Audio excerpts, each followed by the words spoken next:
Donc je vais vous parler de R. R est considéré comme un logiciel de statistique relativement pointu. Et je vais vous montrer que, en réalité, il évolue vers quelque chose de plus large. Et c'est en grande partie la communauté de développeurs open source qui en sont à l'origine. Donc, je vais commencer par une courte présentation de l'auditeur, de moi-même. Donc, en fait, je vais vous expliquer quels sont mes liens avec le projet R, ainsi vous verrez un petit peu à qui vous avez affaire. Je vais vous présenter R sous forme d'un historique rapide, vous décrire ce que c'est, et vous montrer en quoi R est un projet qui a effectivement un certain succès. Ensuite, on va faire quelque chose de très simple.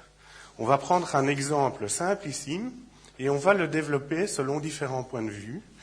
Et nous verrons par le biais de cet exemple en quoi l'approche de R est éventuellement intéressante, avant de passer à quelques cas un peu plus complexes que je vais vous montrer rapidement.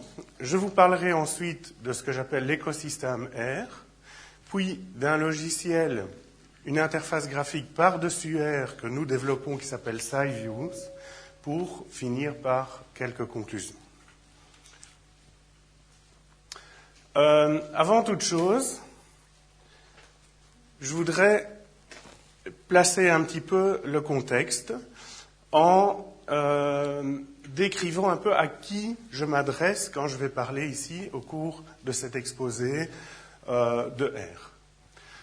Je m'adresse essentiellement à ceux qui n'utilisent pas R, et qui sont curieux, qui se demandent, tiens, qu'est-ce que c'est?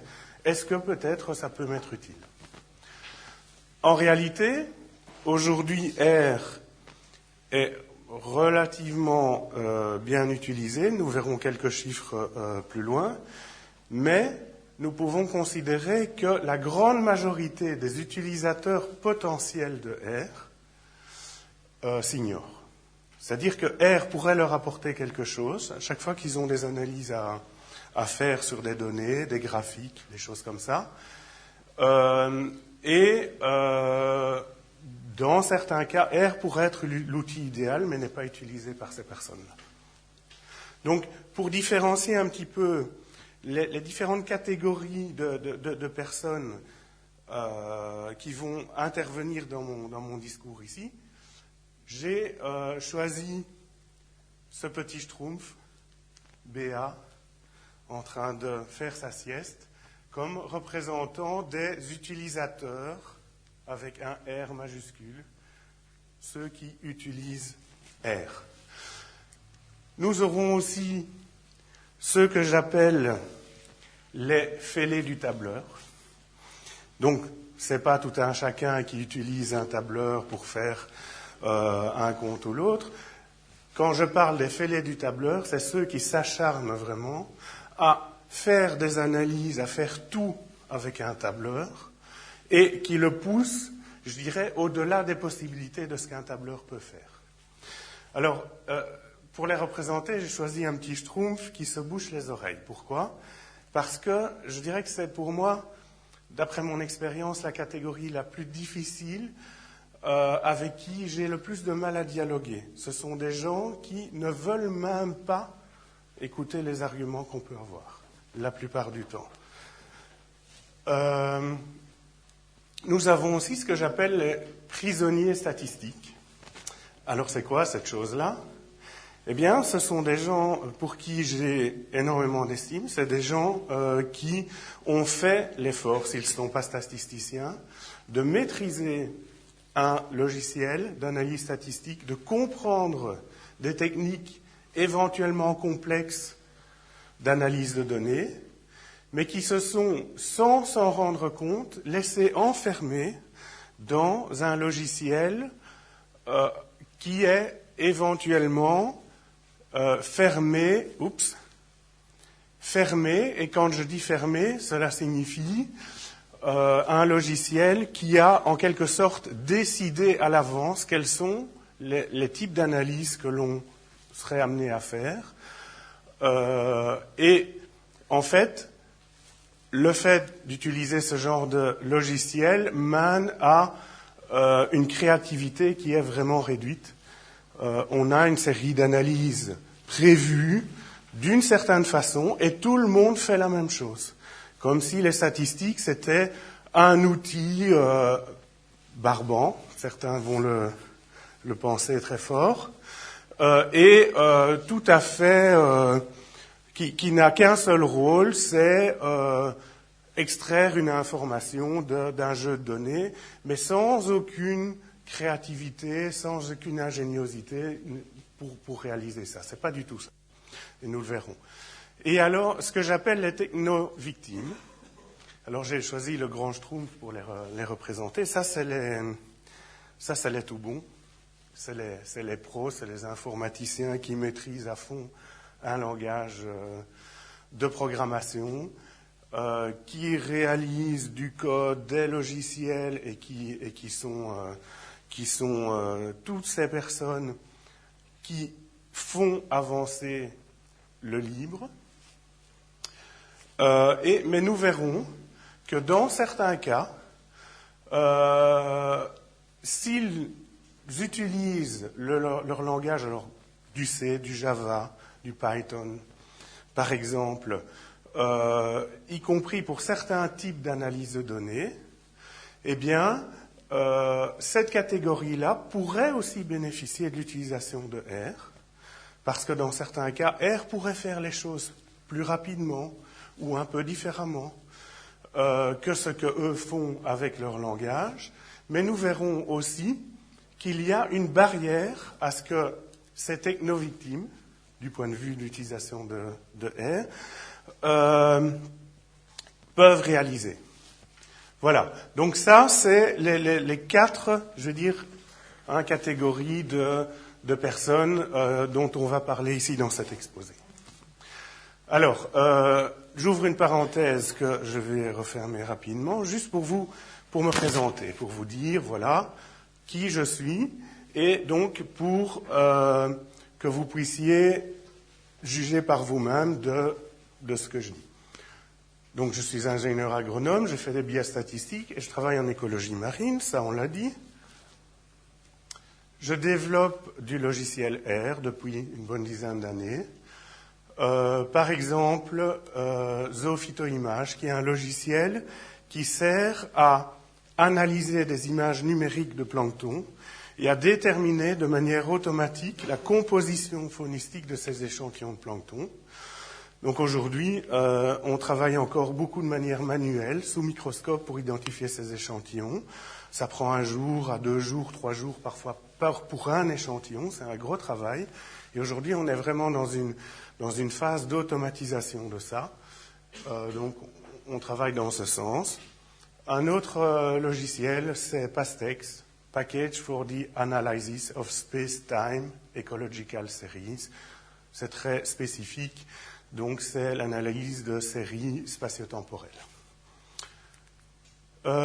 Donc, je maintiens à peu près une dizaine de packages R sur le site officiel de distribution de ces packages, qui s'appelle CRAN, pour Comprehensive R Archive Network.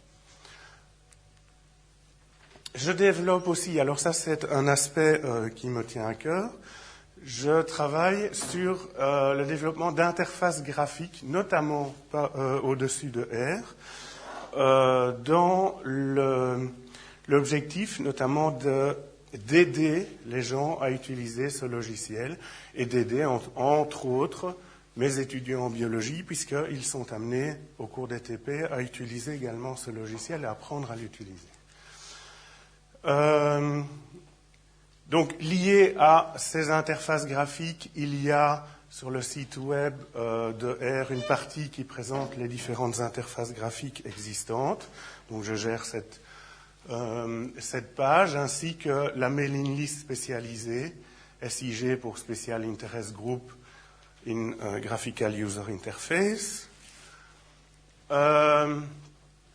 J'ai construit et je gère également le wiki officiel de R, ainsi que la mailing list correspondante. Et enfin, je suis responsable de la traduction en français de R. Voilà. Alors, passons maintenant, je referme la parenthèse, passons au vif du sujet. Donc, qu'est-ce que R? Donc, R est un environnement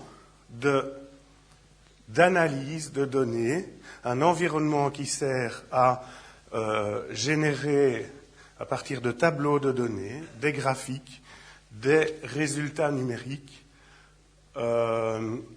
à l'aide d'un langage de programmation, qui est le langage S. Alors ce langage S est un langage ancien, enfin, je veux dire, dans le peu de durée de vie de l'informatique, je veux dire, ça ne fait pas si longtemps que ça que les ordinateurs existent. Il a été développé dans les années 70. Donc il a été développé dans les laboratoires Bell par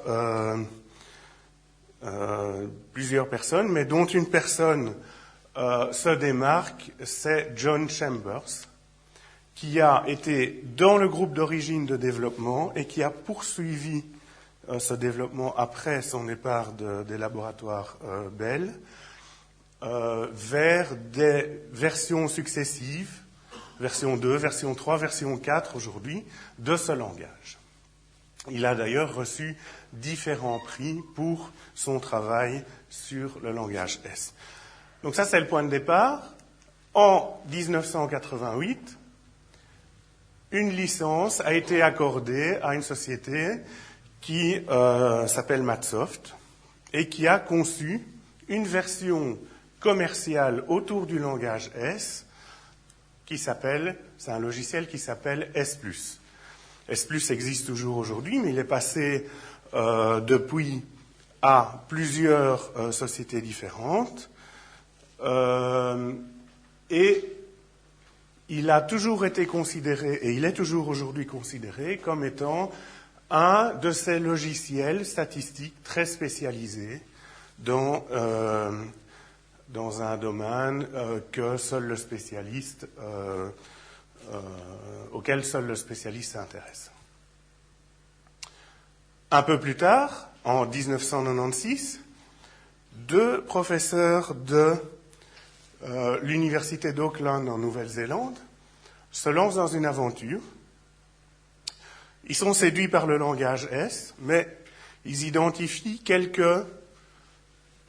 ce qu'eux considèrent quelques lacunes dans la façon dont il est implémenté.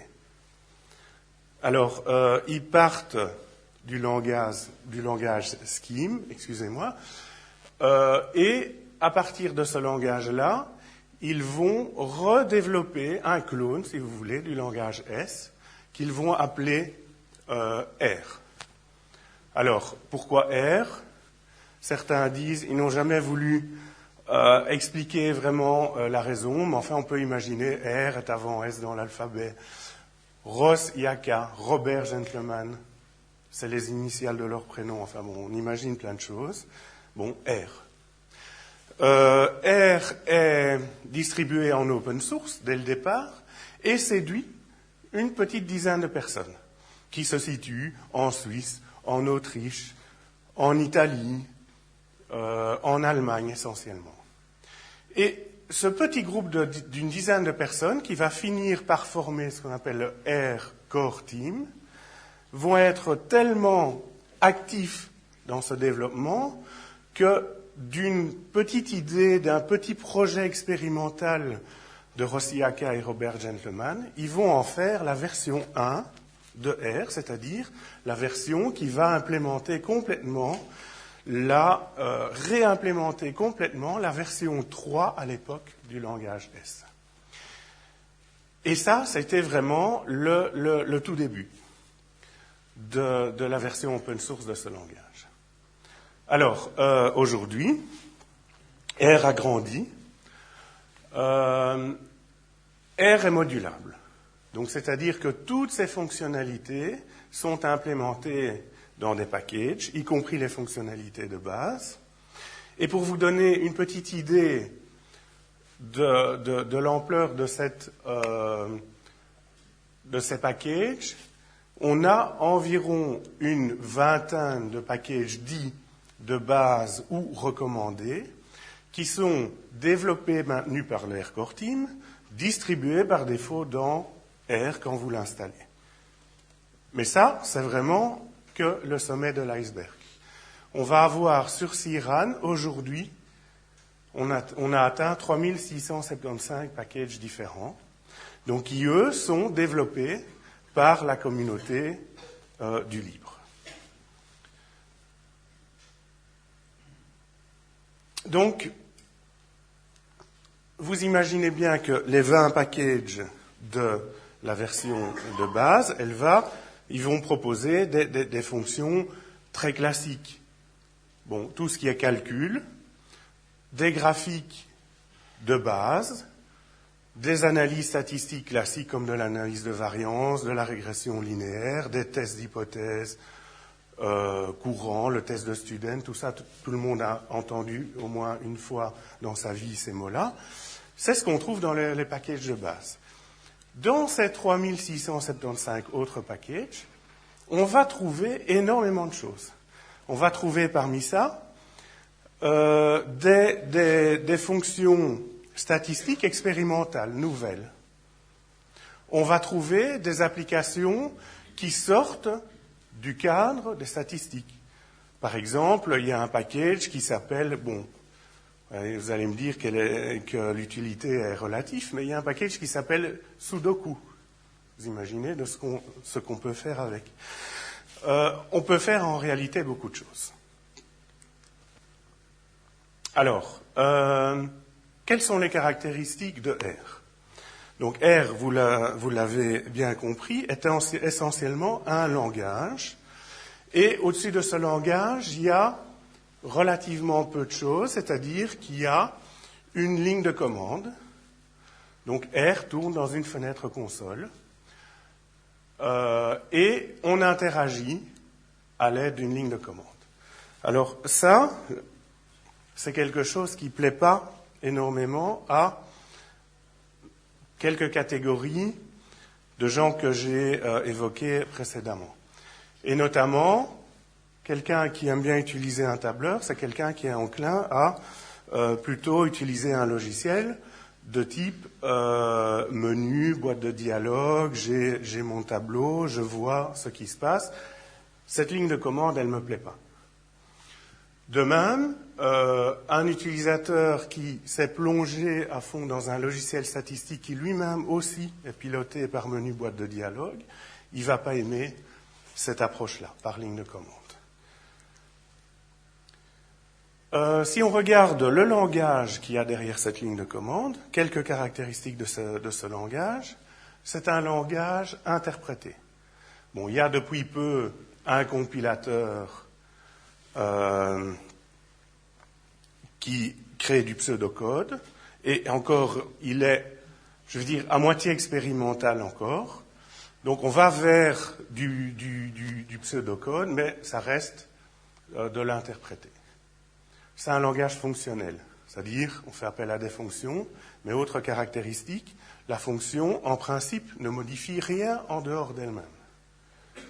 Comprenez, pour ceux qui font de la programmation, tous les arguments sont passés par valeur. Et il n'y a pas de passage par référence. Il y a moyen de le faire, mais ce n'est pas la façon classique de travailler dans R.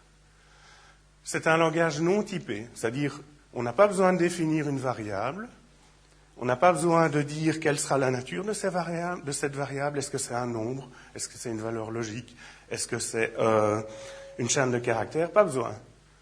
On veut utiliser une variable qui s'appelle x, on l'utilise, on met un nombre dedans, ensuite on lui insuffle une chaîne de caractères. R effectue la création des variables, conversion de ces variables, s'il faut, automatiquement. On va travailler sur des vecteurs et des tableaux. Et ces vecteurs et ces tableaux sont redimensionnables librement, sans devoir, encore une fois, définir au préalable la taille de ces tableaux. Alors, ça, quelqu'un qui utilise un langage plus structuré, quand il voit ces caractéristiques-là, pour lui, dans sa tête, il dit « Ouf, ça c'est vraiment mauvais, c'est mal parti.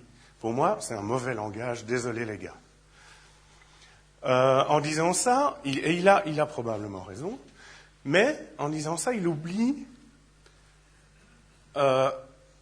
pourquoi faire, pourquoi est-ce que ce langage a été créé comme ça.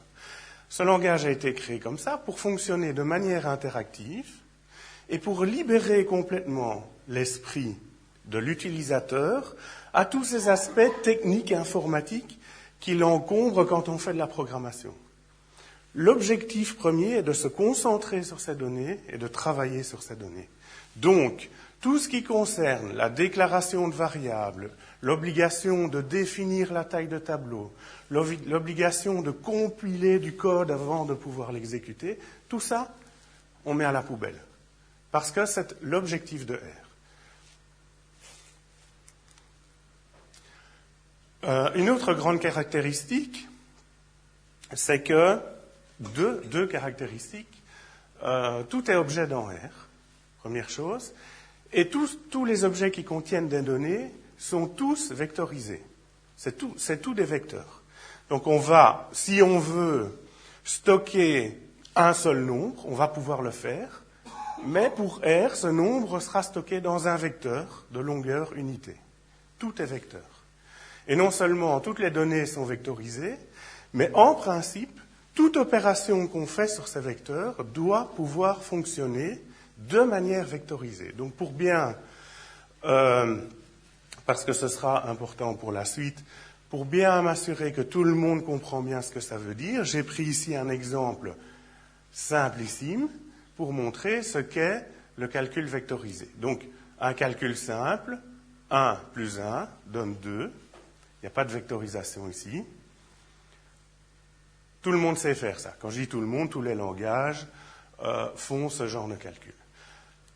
Dans la ligne suivante, j'ai ici une construction 1, 2.3 qui me crée une séquence de 3 nombres, 1, 2, 3, qui sont placés dans un vecteur de longueur 3. Donc. OK. Et à ce niveau-là, je vais lui appliquer l'addition de 1. Qu'est-ce qui se passe? Eh bien, R va calculer automatiquement pour chacun des éléments la somme avec 1, mais donc 1 va être recyclé autant de fois que nécessaire, 3 fois ici, pour créer un vecteur de même longueur. Et une fois que tout le monde a la même longueur, le calcul est réparti automatiquement sur chaque élément du vecteur, ce qui me donne un vecteur au final de longueur 3, contenant 2, 3 et 4. C'est ça, la vectorisation. Donc cette caractéristique, elle est partagée avec d'autres logiciels, d'autres langages, notamment Octave, Scilab, MATLAB, par exemple. Alors, le fait de travailler sur des vecteurs, pour une approche de type analyse de données statistique, c'est vraiment pas idiot. Parce qu'effectivement, quand on fait des statistiques, on travaille toujours sur des réplicas. On mesure plusieurs fois, plusieurs individus, et on fait, à partir de ces mesures différentes, des calculs. Si on n'a qu'une seule mesure, on peut pas faire de statistiques. Donc, c'est logique de travailler sur un vecteur. Bon, je vous ai dit, on a la possibilité de charger des milliers de packages. Donc vous imaginez-vous, vous avez installé R et puis vous vous dites, dans les 20 packages de base, il n'y a pas ce que je cherche. Donc, il va falloir trouver où se trouvent les fonctions, les routines qui vous intéressent. Donc, pour ça, dans R, on va avoir des fonctions de recherche relativement efficaces, notamment celle-ci, Air Seed Search, qui va rechercher sur Internet un terme dans tous les sites web qui ont un rapport avec air. Donc on peut aussi bien aller rechercher des fonctions que des vignettes. Les vignettes, c'est des manuels d'utilisation d'un package, si vous voulez.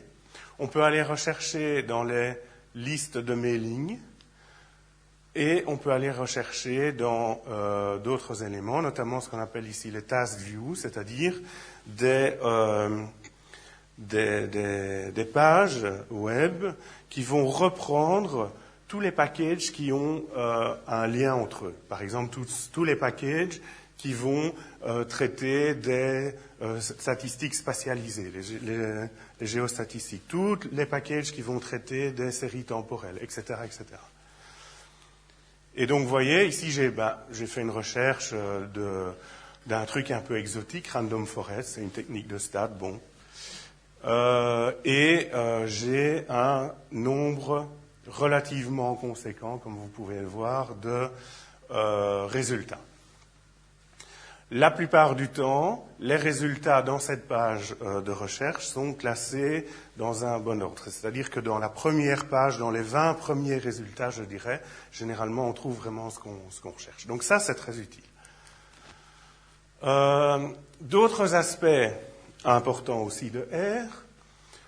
R peut être compilé sur différentes plateformes, architectures, donc Linux, Unix, 32 bits, 64 bits, Mac OS X, Windows et encore quelques autres. R a aussi un excellent support utilisateur. Donc, notamment la mailing list principale de R est très active et généralement, quand on pose une question sur cette liste, et que la question est pertinente bien sûr, on reçoit une réponse dans les minutes qui viennent, souvent par un spécialiste dans le domaine. Donc ça, c'est vraiment extrêmement utile. R suit un cycle de développement rapide, c'est-à-dire qu'on va avoir en gros une version tous les 6 mois, mais on s'oriente maintenant plus vers une version tous les 4 mois, donc 3 par an. Et donc, au fil de ces versions, ce n'est pas simplement des petites corrections de bugs, mais en tout cas, une fois par an, il y a une mise à jour, je dirais, un peu plus majeure, qui vise à suivre les évolutions matérielles et logicielles du moment. Donc ici, petite capture d'écran qui montre au niveau des mailing lists qu'il n'y a pas que la mailing list principale, mais il y a une série de mailing lists spécialisées également disponibles. Il y a même une mailing list aussi en français pour ceux qui veulent. Ok, donc ça, j'en dis pas plus sur les grandes caractéristiques de R. Je voudrais passer à un autre aspect qui me paraît important, c'est répondre à la question, oui, quand je vous dis R a un certain succès, je ne vous demande pas de me croire sur parole, bien sûr, donc je vais vous montrer quelques éléments qui tendent à montrer quand même effectivement que R a un certain succès. Prenons le site TOB, par exemple. Ce site répertorie la grande majorité des langages informatiques, les étudie, les décortique selon un certain nombre de critères et au final les classe, notamment en fonction de leurs utilisations. Donc on a un classement, aujourd'hui Java, et depuis un certain temps, en tout cas Java et C se disputent la première place pour le logiciel le langage le plus utilisé. Alors où se trouve R dans ce classement? Il se trouve à la 22e place. Et donc si on regarde les 21 premiers, on constate que c'est tous des langages informatiques qui sont soit généralistes, j'ai cité C, Java, on peut faire beaucoup de choses avec ça, soit des langages qui visent le web, PHP par exemple, JavaScript, on va trouver ces langages-là. Donc, évidemment, R étant un langage, enfin, langage S implémenté dans R étant voulu spécialiser, il n'y a pas de raison qu'il rivalise avec des langages plus généralistes. Donc voyons un petit peu, toujours dans ce classement, ces concurrents directs, où ils se situent. On va avoir SAS, donc qui est un logiciel qui a un langage de type macro plutôt à disposition, il se trouve en 29e place. Et ça, c'est considéré comme la référence de logiciels statistiques, on va dire, en entreprise. APL, 44e position. Les versions non libres du langage S, où se situe-t-elle? En 92e et en 93e position. Donc, ça a l'air pas mal. Une autre indication, c'est le fait qu'on commence à parler de R aussi en dehors des milieux spécialisés. Et notamment, j'ai repris ici, en janvier 2009, on a parlé de R dans le New York Times en indiquant que R est de plus en plus utilisé dans les grandes firmes telles que Google, Pfizer, Merck, Bank of America, pour faire des analyses de données, et que l'auteur de l'article suggère que, attention, R est peut-être en train de détrôner SAS par rapport à ce marché spécifique qui sont les grandes entreprises. Donc ça, on va voir un petit peu plus avec d'autres données ce qu'il en est de cette compétition entre SAS et R, un peu plus loin, ici. Un autre critère, parce que, bon, le classement de langage informatique, c'est bien, mais ce n'est pas vraiment la question. La question ici, c'est, pour faire de l'analyse de données, qu'en est-il? Donc, R étant un logiciel libre, ce n'est pas évident de savoir quel est le nombre d'utilisateurs du logiciel. Tout le monde peut le charger, tout le monde peut l'installer, tout le monde peut le copier, le distribuer à ses voisins. Donc, généralement, dans ces cas-là, on utilise d'autres critères pour déterminer l'impact d'un logiciel, ce qu'on appelle des proxys. Et par exemple, l'un de ces proxys utilisés, c'est l'activité sur la mailing list ou sur les forums.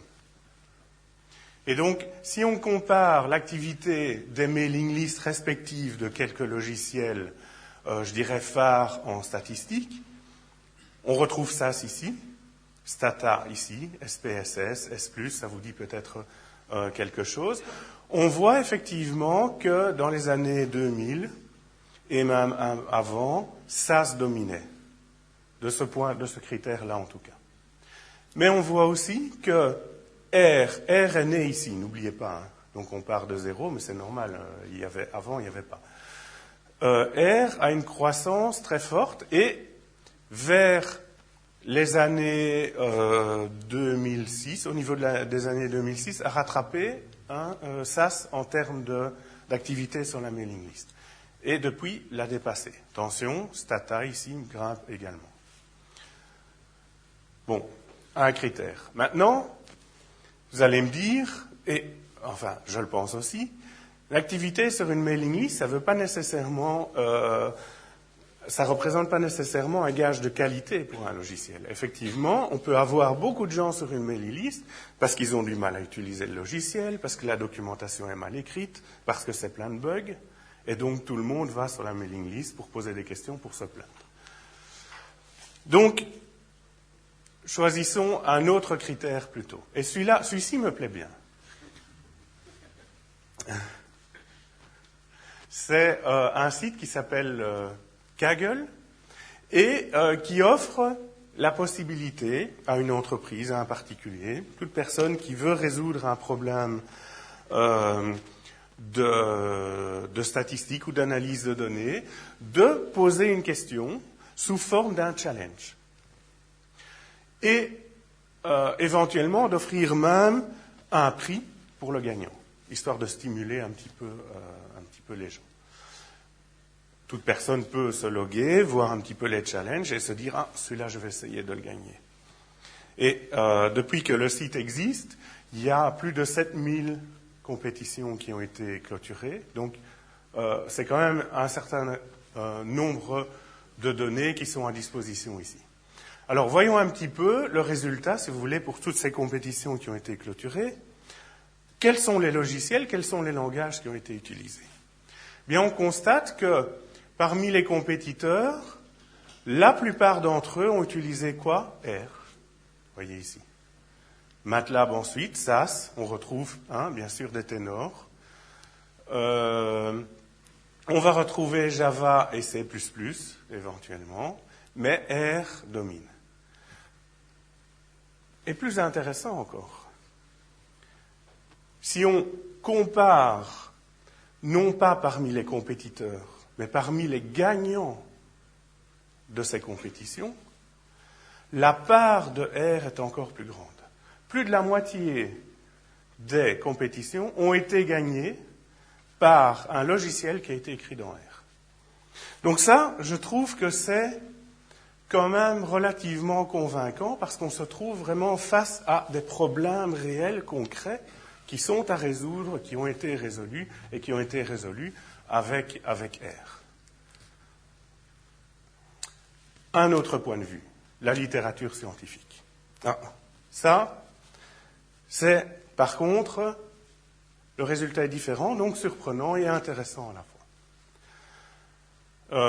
Ici, le travail qui a été fait dans Google Scholar. Donc on regarde au cours des années les papiers qui ont fait, dans quel logiciel les papiers ont fait leurs analyses statistiques. En principe, on est censé quand même spécifier cela. Ça se retrouve dans les références biblio.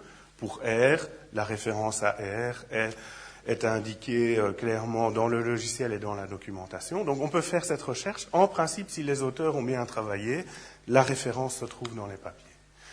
Pareil pour les autres logiciels. Qu'est-ce qu'on constate? On constate qu'il y a un trio de tête, SAS, Stata, SPSS, qui ont dominé la littérature scientifique, je dirais dans les années 2000. On constate aussi que ce trio de tête est en train de diminuer, pour ne pas dire s'effondrer, pour certains, ces dernières années. Et on voit peut-être une augmentation de l'utilisation de R pour ces publications scientifiques. Mais on constate aussi que R reste largement en dessous des trois autres. Donc d'un côté, on a une image où visiblement R est utilisé et peut être utilisé de manière efficace pour faire de l'analyse de données, pour faire des statistiques. Et d'un autre côté, la littérature scientifique semble nous indiquer que R est utilisé, mais pas tant que ça, par rapport à d'autres.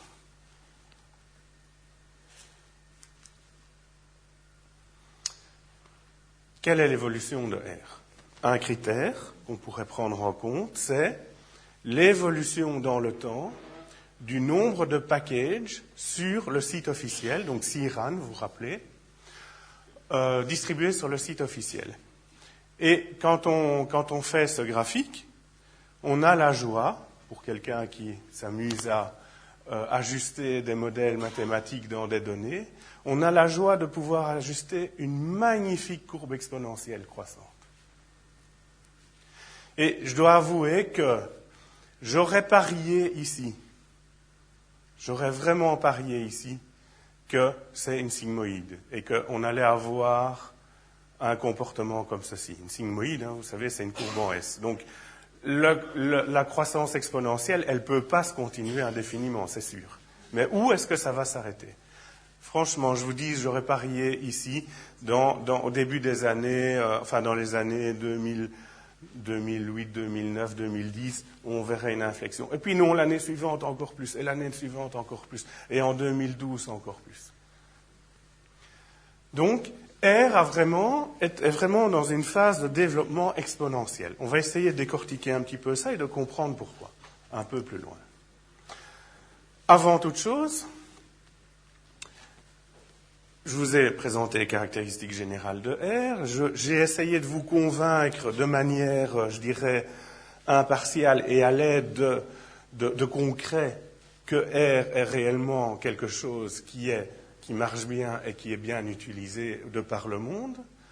Mais ça reste malgré tout des données abstraites. Donc je vais prendre un autre point de vue maintenant et je vais essayer de vous montrer quelques particularités de R et en quoi R est différent, par exemple, d'un tableur, ou en quoi R peut être différent d'un autre langage. Et on va faire ça, si vous voulez bien, sur un exemple pratique, mais un exemple, je vous promets, simplissime. J'ai pris vraiment la chose la plus simple que j'ai pu trouver. Donc, imaginons que nous soyons climatologues et que nous ayons à travailler sur des données de vent. Donc, on a une station météo et parmi toutes les données que récolte l'ordinateur reliées à cette station météo, ben, il y a l'anémomètre et qui indique la direction du vent en degrés. Une chose qu'on veut faire, c'est simplifier les choses.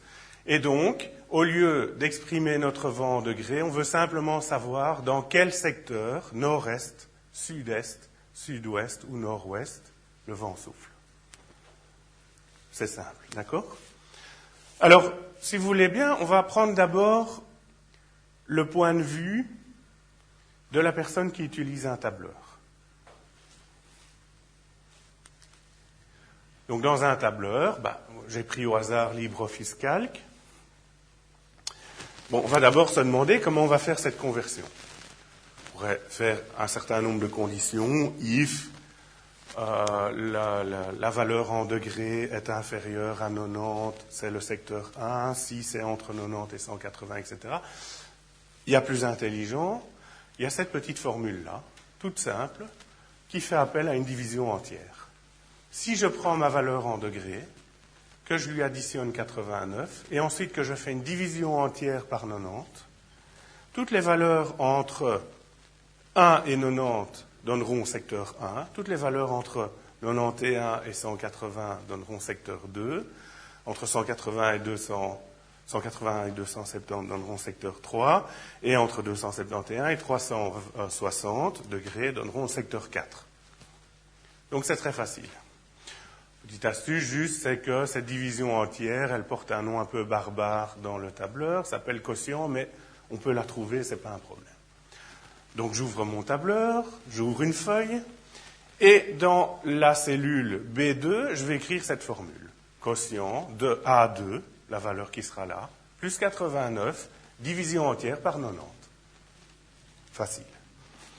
Ensuite, dans la colonne A, je vais aller coller toutes mes mesures de direction de vent en degrés. Et puis, dans la colonne B, je vais aller copier ma formule et le calcul va se faire automatiquement et c'est gagné. Ultra simple. Dans ce cas-ci, l'utilisation d'un tableur se justifie pleinement. Sauf que ça se complique. J'ai pas 10, j'ai pas 20, j'ai pas 50 données à convertir, j'en ai 2 millions. Ah ben oui, mon ordinateur, il enregistre mes directions de vent toutes les 10 minutes et j'ai un certain... Bon, 2 millions de données. Là, c'est plutôt le fêlé du tableur qui parle à ce moment-là, qui veut absolument faire son traitement dans un tableur et qui raisonne et qui dit « Ok, mon tableau, combien de lignes il peut contenir ?» Jusqu'à la version 3.3 de Calc, on était limité à peu près à 65 000 lignes. Depuis, on a quand même à disposition un bon million de lignes. Donc, pas de souci. Je vais le faire en 2 fois. Une première feuille pour le premier million de données à transformer, une autre feuille ou une autre colonne dans cette feuille pour transformer le million suivant. Stop. Quand on commence à faire ça, vous imaginez copier à la main, recopier à la main les cellules et tout, même s'il y a des raccourcis clavier, le temps que prend le tableur à faire les calculs et tout, c'est pas la bonne solution. Dans ce cas-ci, avec nos 2 millions d'entrées à convertir, celui que j'appelle le fêlé du tableur, il est haute. D'accord? Ou pas?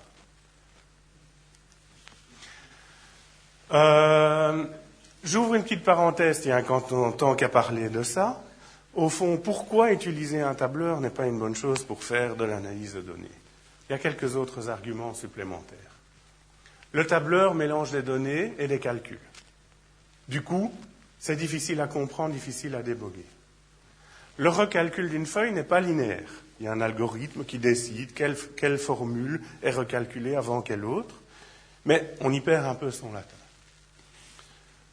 Le calcul, autant que le stockage des données, ne sont pas optimisés, et pour le temps, et pour l'occupation en mémoire. Une feuille de calcul prend beaucoup de place sur un disque par rapport aux données qu'elle contient. Les données ne sont pas structurées, ça on peut voir ça comme un avantage éventuellement, donc on a une grille bidimensionnelle de cellules, et on peut mettre ce qu'on veut où on veut. Ça marche bien pour quelqu'un qui est ordonné, qui est soigneux. Mais quelqu'un qui ne l'est pas, il va nous écrire une feuille qui sera totalement illisible, même par lui une semaine plus tard. Ça se rencontre très fréquemment. D'où le grand nombre de bugs que l'on observe dans des calculs qui sont faits à l'aide d'un tableur. Et dernière raison, et pour moi qui est quand même relativement obscure, dans la grande majorité des cas, et les graphiques et les fonctions, donc les calculs qui sont réalisés, sont vraiment totalement lamentables d'un point de vue statistique. Donc peut-être avec une petite exception pour numérique qui a fait un gros effort dans ce sens. Donc, les tableurs, il faut éviter. Si vous voulez plus d'informations, j'ai mis ici quelques références qui discutent en détail et de manière bien plus documentée de ces choses-là. Toujours est-il que notre fêlé du tableur, admettons qu'il se rende compte qu'il bute sur ses limites et qu'il se dise, ok, vous avez gagné, je vais essayer de le faire dans R. Eh bien, R étant très différent de philosophie qu'un tableur, l'approche étant très très différente, notre brave petit schtroumpf ici, il va avoir bien du mal à passer de son tableur à R. C'est quelque chose que j'ai représenté ici par une courbe très, très pentue ici. Il va devoir dépenser énormément d'énergie pour gagner relativement peu en résultat, pendant un certain temps. Ensuite, dès qu'il commence à maîtriser un peu mieux R, là, le gain va devenir très rapide et va devenir beaucoup plus grand que ce qu'il pouvait faire là avec son tableur. Donc, l'énergie nécessaire pour obtenir un certain résultat avec le tableur, quand on passe à R, l'énergie, on en dépense beaucoup moins pour un résultat bien meilleur. Et donc, ça vaut la peine de passer à R, évidemment, quand on a des calculs relativement conséquents à réaliser. Ce n'est pas sa petite comptabilité à la maison, par exemple, qu'il faudrait sortir du tableur et mettre dans R, on est bien d'accord. Prenons un autre point de vue, un point de vue tout à fait différent. Celui de notre techno-victime. Alors pour lui, il dit, ça c'est fantastique, moi, ce genre de truc-là, je fais ça, les yeux fermés, vous allez voir, vous n'allez pas en revenir. Donc j'ai pris un exemple de quelqu'un qui maîtrise Python, mais ça pourrait marcher tout autant avec du C, du Java ou d'autres choses. Donc il se lance, il écrit son programme. Donc pour le tester, il va commencer par créer une liste qui va de 1 à 360. Et pour chaque valeur dans cette liste, il va faire un calcul dans une autre liste qui s'appelle S1, première s'appelle D1, qui va transformer la valeur en degrés, lui ajouter 89 et lui faire une division entière, c'est-à-dire déterminer dans quel secteur de vent le vent souffle. Facile, 4 lignes, 5 lignes de code, pas de problème. On fait un petit test par acquis de conscience. Lorsqu'on lance cette fonction sur nos 2 millions d'entrées, sur ma machine ici, j'ai fait le test. En version même pas compilée, donc interprétée de Python, ça met une demi-seconde, et c'est fait. Alors cette même personne, elle se dit, tiens, je suis curieux, dans R, comment ça va marcher? Et avec ces automatismes ici, dans Python, elle va se mettre à regarder comment ça fonctionne dans R et à traduire son code en R. Ça donne ça. Et je reviens en arrière. Et je reviens en avant. C'est presque pareil. Je crée un vecteur avec 360 valeurs, de 1 à 360. J'initialise ici, juste pour gagner un peu de temps, un vecteur S1 de la même longueur avec des données numériques, et pour, dans une boucle, allant de 1 à la longueur de mon vecteur D1, je fais le calcul suivant. L'élément S1 à la position I, c'est l'élément D1 à la position I, plus 89, division entière par 90.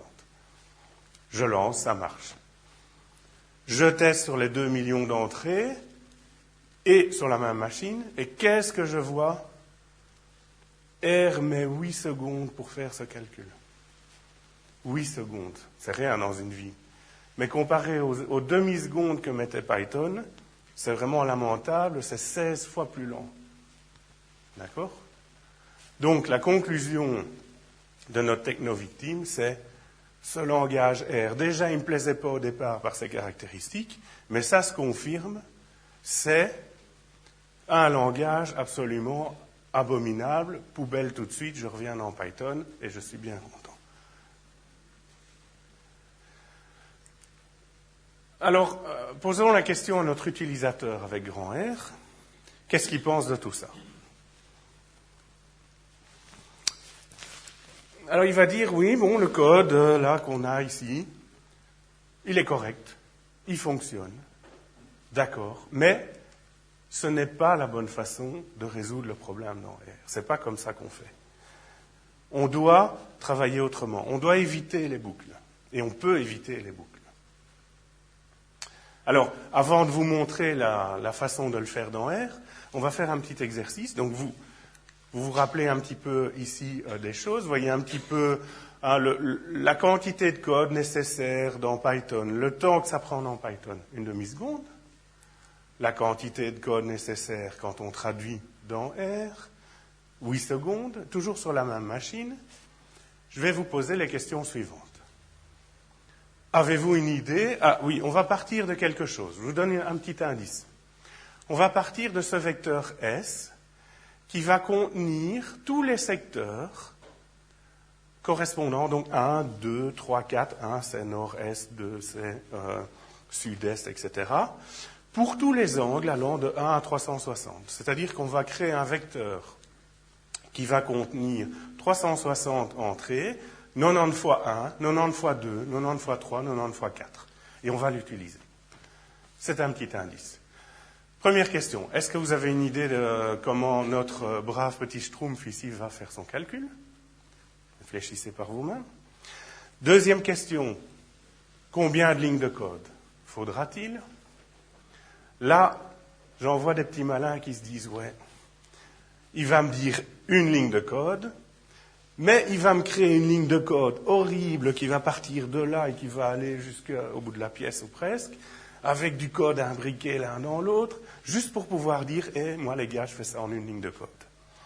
Donc, ok, une ligne de code, on est d'accord, mais à ce moment-là, quelle sera la longueur de cette ligne de code? Combien de caractères je vais taper au clavier pour écrire cette ligne de code? Réfléchissez, à votre avis.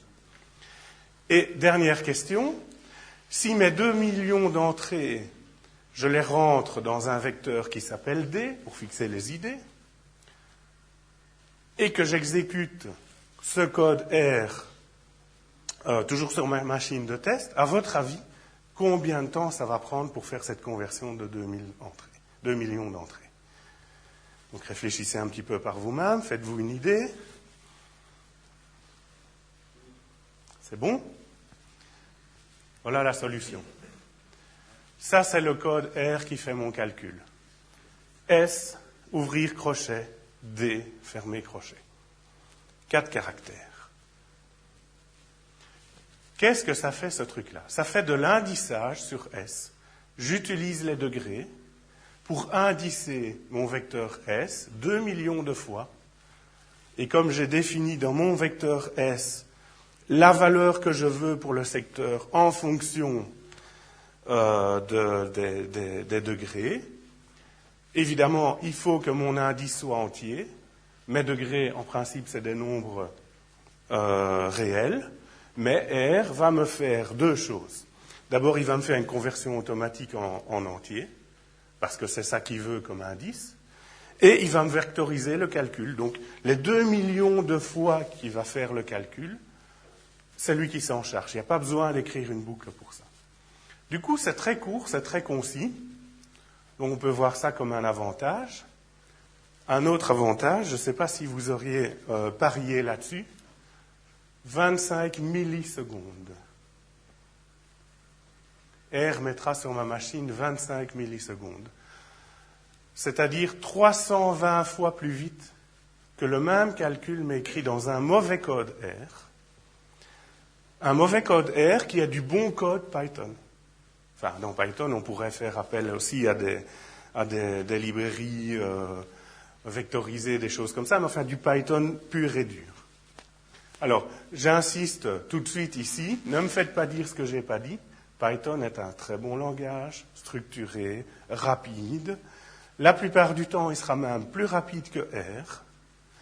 Il se fait ici, évidemment, dans cet exemple-ci, judicieusement choisi, ce n'est pas le cas. Mais ce que je veux vous montrer ici, ce n'est pas pour critiquer Python, c'est pour montrer à quel point quelqu'un qui a pris des habitudes dans un certain langage de type C, Java, Python, peut se tromper complètement en pensant être capable d'écrire du code dans R. Il va écrire du code, ça va fonctionner, mais c'est du mauvais code qui n'est pas du tout optimisé. Et entre du mauvais code R et du bon code R, il y a un facteur 100 en termes de performance. Et ça, c'est à l'origine de beaucoup de méprises. On lit souvent dans les forums, on entend souvent « R est un langage extrêmement lent ». Eh bien, ce n'est pas vrai. R va être lent quand il est mal utilisé. Voici un exemple. Dans linuxfr.org, il y a un topic qui est créé, Julia, un langage vectoriel, de calcul scientifique. On est à sa version 1. Et les développeurs ont l'idée de faire mieux que tout le monde et le justifient, en particulier à l'aide d'un énorme benchmark où ils comparent comment Julia fonctionne par rapport à d'autres langages, dont R. Et quand on regarde ce benchmark, on est étonné de se dire, comme ici la personne qui intervient dans le truc, moi je m'étonne des performances de l'outre bourré de R. Je croyais qu'un langage fait par des statisticiens et donc qui serait utilisé pour manipuler des données en grand nombre serait très très optimisé. Ce n'est pas le cas. Apparemment, il est surtout optimisé pour proposer des fonctions stat faciles d'accès. Ces fonctions pourraient très bien être implémentées dans d'autres langages et alors que lui resterait-il? Et tout de suite après, bon, il n'y a que la première partie de la réponse, mais quelqu'un qui connaît un peu mieux R... Non, c'est pas moi. C'est pas moi. Lui répond en disant « Ne panique pas, le code R du benchmark, c'est l'équivalent du mauvais code R qu'on a vu. » Et donc lui, tout de suite, il a pris une ou deux fonctions et il a réécrit comme lui, il l'aurait fait. Et il y avait effectivement de l'ordre d'un facteur 100 d'accélération de la vitesse d'utilisation de R. Et donc dans le post, d'ailleurs, il y a la suite, dans le fil à la suite, quelqu'un d'autre qui maîtrise, je ne sais plus ce que c'est, NumPy ou quelque chose comme ça, et qui dit « Eh oui, d'ailleurs, là aussi, ils n'ont pas écrit comme il faut le code, et donc on peut l'optimiser aussi, mais 3 fois ou quelque chose comme ça. » Donc, c'est juste pour vous montrer que ce qu'on vient de faire ici, ce n'est pas juste une figure de style, ça se rencontre tous les jours. Donc, ma conclusion, et c'est là que je veux en venir, c'est que cette personne qui est, si vous appelez-le informaticien professionnel qui développe et qui maîtrise, dans C, dans Java, dans Python, dans ce qu'on veut, il faut qu'il se change complètement les idées et qu'il accepte le fait qu'il doit réapprendre éventuellement à programmer quand il vient en R. Et s'il se met à cette idée et s'il accepte de changer ses automatismes, alors non seulement il pourra utiliser R beaucoup mieux, mais je pense il découvrira les bons côtés de tous les aspects, de toutes les caractéristiques de R qu'il critique par ailleurs. C'est-à-dire que ça lui ouvre un espace de liberté où on peut concentrer son esprit sur l'analyse des données elles-mêmes et le libérer des aspects purement techniques de la programmation. Un élément qui fait qu'on a cette impression, et pas seulement une impression, de liberté, de pouvoir faire à peu près tout ce qu'on veut quand on est dans R et qu'on le maîtrise, c'est la grande quantité d'objets qui sont tout à fait adaptés aux stats. Par exemple, les objets de type facteur ou de type facteur ordonné sont idéaux pour représenter ce qu'on appelle des variables qualitatives. Une variable qualitative, ça va être par exemple la couleur, rouge, bleu, vert. Ça, c'est une variable qualitative non ordonnée parce que rouge n'est pas plus grand ou plus petit que vert. Ici, nos secteurs, nord-est, sud-est, sud-ouest, nord-ouest, finalement, c'est aussi une variable qualitative, mais éventuellement ordonnée. Si on suit la progression du vent dans le sens chronologique, on pourrait être amené à considérer que dans ce sens-là, on a d'abord nord-est, puis sud-est, puis sud-ouest, puis nord-ouest. On verra, on a un petit problème après. Donc, le fait de convertir mes degrés en secteurs que j'exprime sous forme de 1, 2, 3, 4, ça ne me plaît pas trop. Je voudrais être plus explicite. Eh bien, aucun souci. J'utilise des facteurs ordonnés dans R. Un peu plus long à définir, simplement notre vecteur de conversion, mais une fois qu'on l'a, on peut l'utiliser comme le vecteur S précédemment. Et par exemple, je calcule ici quels sont les secteurs correspondant à un vent qui soufflerait en direction du 1 degré, 91, 181 et 271. C'est nord-est, sud-est, sud-ouest, nord-ouest. Je n'ai pas perdu l'aspect numérique. Ici, si je force mon calcul à être numérique, je retrouve 1, 2, 3, 4. Donc c'est un type d'objet qui est à la fois textuel et à la fois numérique, si vous voulez. Et ça, c'est intéressant dans bien des situations en statistique. Maintenant, on a un petit souci, je vous ai dit, c'est que si on veut, enchaîner les secteurs les uns derrière les autres, ils se mordent la queue. C'est-à-dire qu'après nord-ouest, on passe à nord-est. Vous êtes d'accord? Et ça, c'est ce qu'on appelle une variable circulaire. Et ça pose quelques problèmes dans les calculs. C'est là que notre climatologue se rend compte que s'il veut faire une moyenne de vent, qu'il exprime en secteur ou qu'il exprime en degrés, il va avoir des petits soucis. Par exemple, il a un vent qui souffle à 30 degrés, l'autre qui souffle à 330 degrés, et il veut en faire la moyenne. C'est quoi la moyenne? 30 plus 330, ça donne 360, divisé par 2, ça donne une direction à 180 degrés, donc à l'opposé. C'est faux, évidemment. Donc, quand on fait ce calcul, la moyenne de 30 et de 330 donne 180. Et c'est faux, parce qu'on n'a pas tenu compte du fait que 360 degrés égale 0 degré. Donc, ici, qu'est-ce qu'on va faire?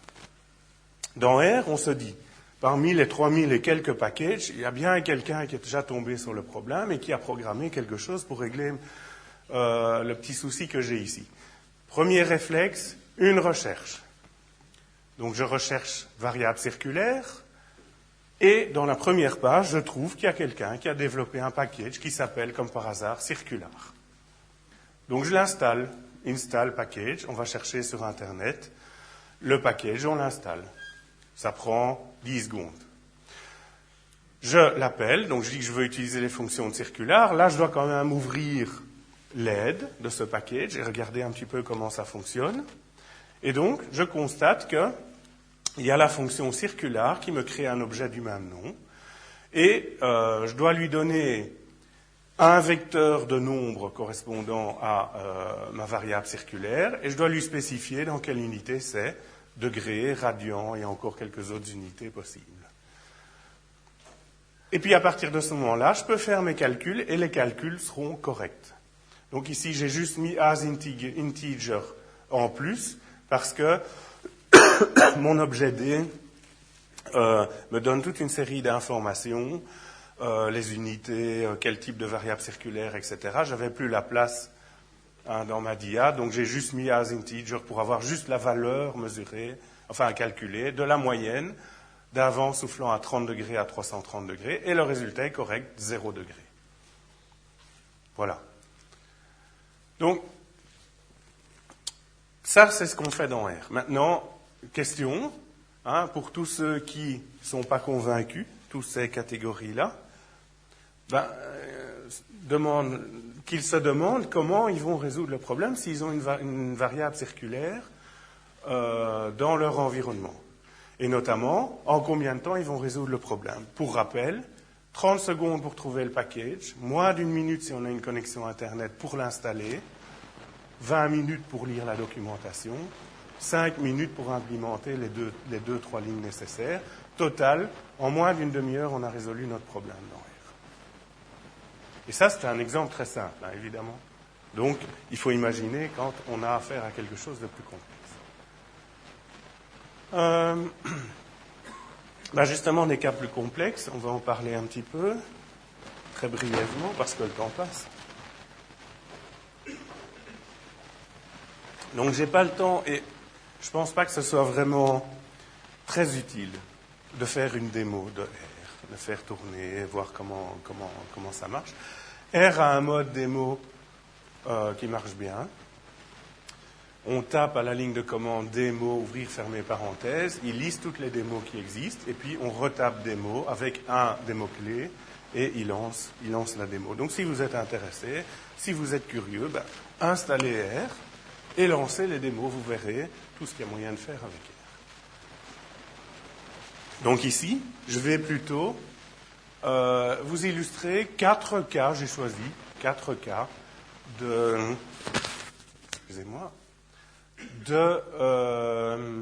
d'utilisation de R. Donc on va voir une cartographie des votes, ça date déjà de 2004, mais bon, ça pourrait être d'ailleurs remis bientôt à jour. Une analyse sociale des communautés de développeurs open source, ça peut vous intéresser.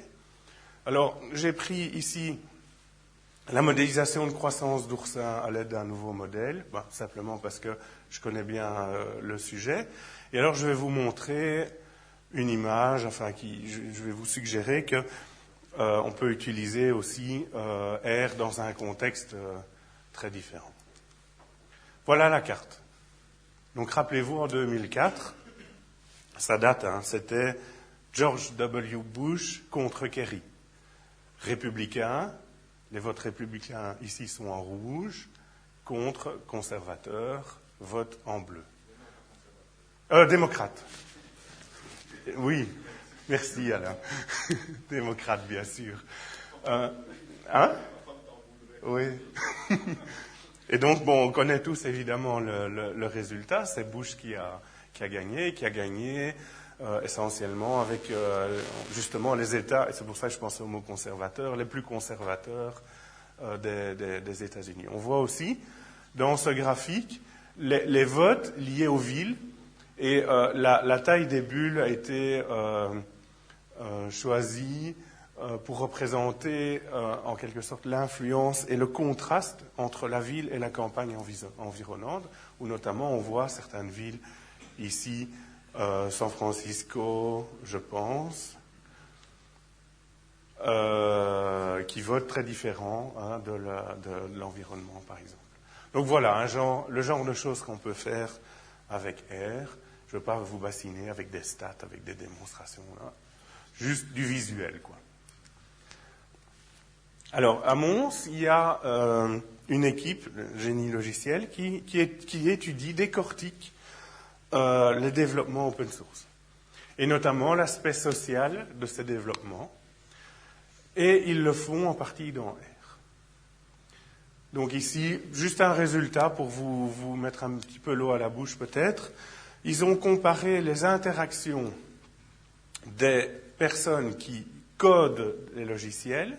Il s'agit de 6 logiciels importants dans l'environnement GNOME. Il y a eVins, il y a Nautilus, je ne me souviens plus tous les 6, mais enfin voilà, c'est ce genre-là. ceux qui programment le logiciel d'une part et les traducteurs d'autre part. Et on voit ici que autant chaque projet est très séparé l'un de l'autre en termes de programmation, autant en termes de traduction, il y a une énorme interaction et c'est les mêmes personnes qui s'occupent de différents projets. Un autre exemple, donc juste ici pour vous montrer, si vous voulez, que cette idée de créativité, qu'on peut faire vraiment ce qu'on veut. Donc j'étais amené à développer un modèle de croissance de l'oursin, nouveau, et qui prend en compte la variabilité individuelle au sein d'une population. Donc, je vous passe les détails du modèle en question, mais lié à ça, j'ai dû développer aussi une représentation graphique des résultats de ce modèle, et une représentation graphique, finalement, qui se voulait aussi originale par rapport à ce qui se fait d'habitude, et qui mette en avant les éléments nouveaux, supplémentaires apportés par ce modèle, c'est-à-dire la prise en compte de la variabilité individuelle. Donc, au lieu d'avoir une courbe de croissance, comme d'habitude, qui modéliserait un individu moyen ou médian, le modèle prend en compte tout le monde, y compris les extrêmes. Et donc, j'ai montré ça à l'aide d'un graphique de ce type, où on a les distributions de toutes les tailles à différents moments de mes animaux, les courbes médianes, 5% plus petits, 95% plus grands, et une représentation de l'étalement des tailles autour de la médiane sur le graphique du dessus. Voilà, donc ça, c'est une situation, si vous voulez, où j'avais envie de également laisser libre cours à de la création, quoi. À un graphique qui soit parlant et peut-être un peu plus original. J'ai pu le faire en R. Donc c'est issu d'une publication, et comme vous savez, les couleurs, c'est cher dans les publications, donc c'est en noir et blanc. Donc, Alain aura comme exercice de nous coloriser le graphique. Donc voilà, une autre application de R qu'on utilise actuellement, c'est qu'au laboratoire, on travaille dans ce qu'on appelle des mésocosmes artificiels. Donc, c'est des petits écosystèmes qui sont recréés dans des aquariums. Et dans ces écosystèmes, on doit recréer l'environnement, c'est-à-dire les conditions physiques et chimiques de l'eau sur un récif.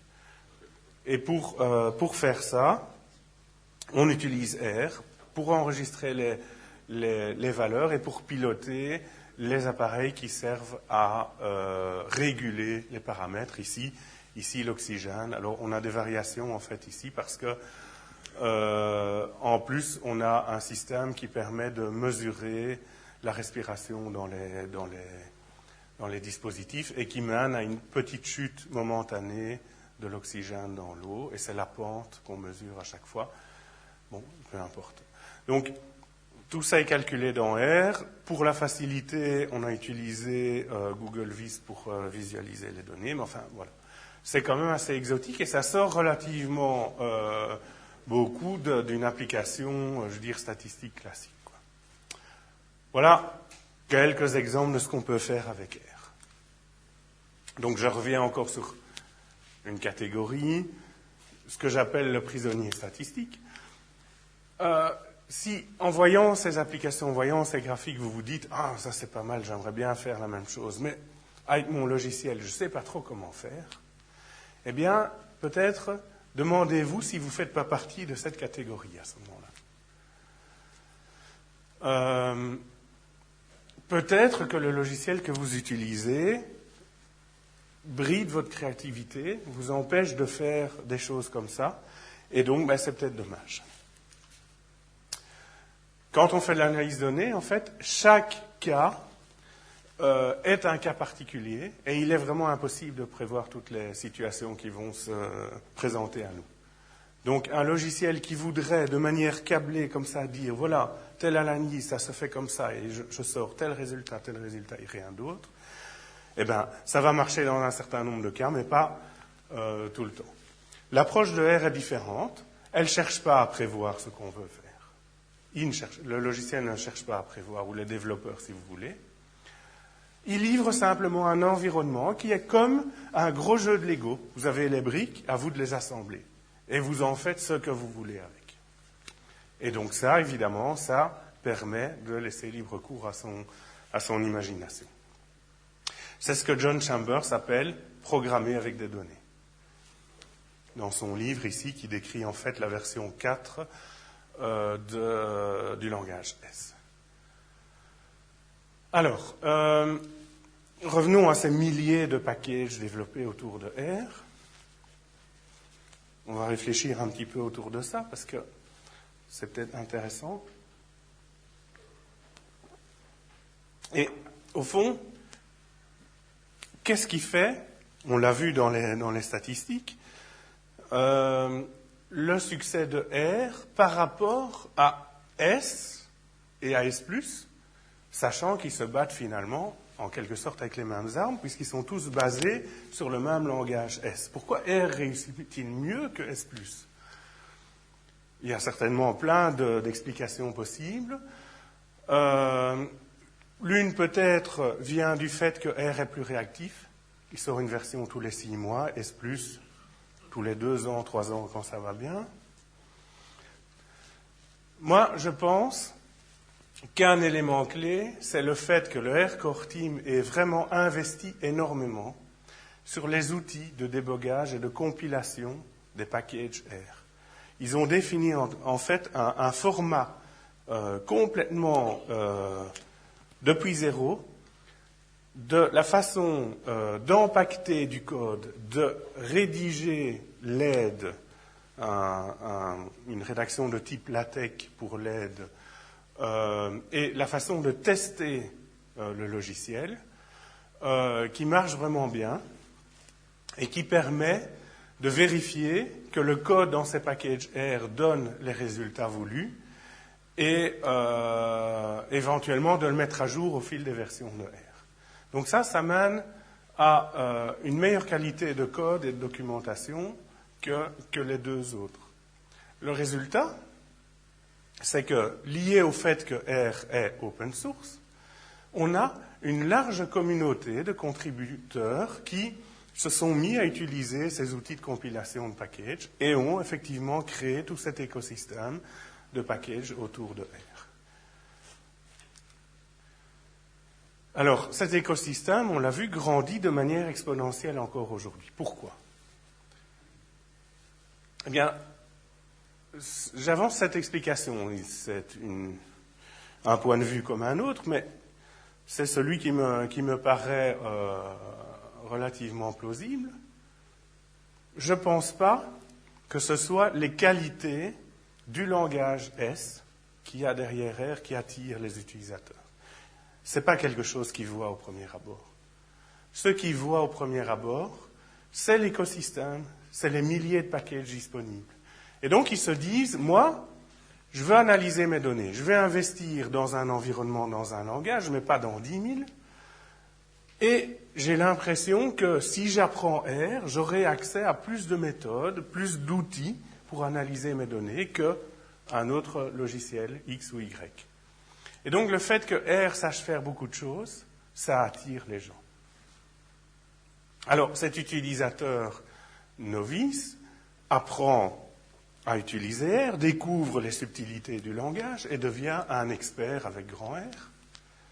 Et c'est là qu'il devient capable de créer par lui-même et de réaliser lui-même aussi des packages. Alors, si à ce stade, il se dit, c'est intéressant, il y a plein de packages, mais moi, ce langage, c'est, comment il disait, c'est une loutre bourrée, eh ben, il ne va pas avoir tellement envie d'investir son temps à créer des packages. Ce n'est pas ça qui se passe. C'est que les qualités du langage S, visiblement, donnent envie à cet expert de contribuer et d'écrire lui-même des packages. Et comme il écrit des packages, ça augmente encore la taille de l'écosystème. Et comme ça augmente encore la taille de l'écosystème, ça a tendance à attirer encore plus de gens sous prétexte que R peut faire beaucoup de choses. Et donc c'est vraiment un effet boule de neige exponentielle.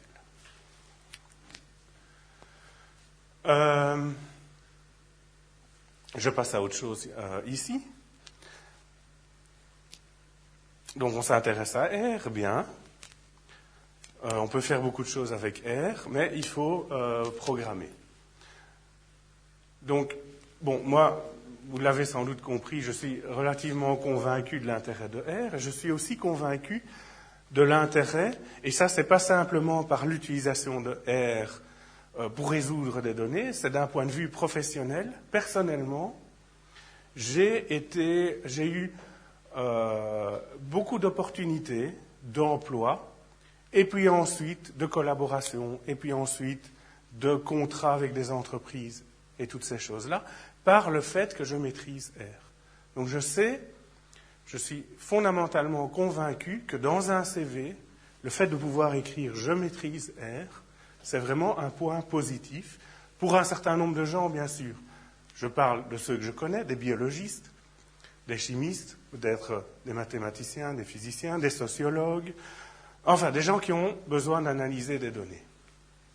Donc, en tant que professeur de biostatistique à l'Université de Mons, j'enseigne les statistiques avec des travaux pratiques qui se font dans R. Et je le fais dans l'objectif que mes étudiants, à la fin de leur formation, puissent écrire dans leur CV « je maîtrise R ». Alors ça, c'est pas facile, parce que prendre un biologiste étudiant et lui demander de programmer, vous avez un blocage immédiat de la plupart d'entre eux. Ça, monsieur, nous, on ne sait pas faire. Donc, il faut le prendre autrement et lui faire croire ou comprendre que ce n'est pas vraiment la programmation ou que la programmation n'est pas si compliquée que ça. Et donc, parallèlement, on développe SciViews, donc qui est une interface graphique au-dessus de R, qui sert essentiellement à aider nos étudiants à utiliser R, mais qui peuvent éventuellement être utiles aussi à d'autres personnes qui voudraient, pourquoi pas, se lancer dans R et aborder le sujet de manière peut-être plus douce. Donc on va avoir ici une boîte à outils, avec toute une série d'outils accessibles. Quand on clique dessus, on a une boîte de dialogue qui apparaît pour paramétrer une petite ligne de code qui va faire quelque chose dans R. Et donc, de ce point de vue, on se retrouve peut-être dans un milieu plus familier avec ces boîtes de dialogue. On a un peu moins l'impression de programmer, on a un peu plus l'impression, et pas que l'impression, d'être aidé pour réaliser son analyse. Donc, SciViews a plusieurs composants, donc une partie R, bien sûr, qui implémente les fonctions nécessaires pour l'interface. On a SciViews K, qui est un add-on pour l'éditeur de texte Komodo Edit, et donc qui va offrir des possibilités pour aider à la création de ce code en R. Et on a aussi, et bientôt ce sera disponible, SciViews L, qui est un add-on pour l'X. Alors l'X, c'est un traitement de texte de type, enfin, ils appellent ça WYSIWYM, ça veut dire what you see is what you mean, opposé à WYSIWYG, what you see is what you get. Donc, c'est un traitement de texte qui se veut structuré, où vous indiquez pour chaque élément de texte quel est son rôle dans le document, et ensuite c'est LaTeX qui va aller composer votre document.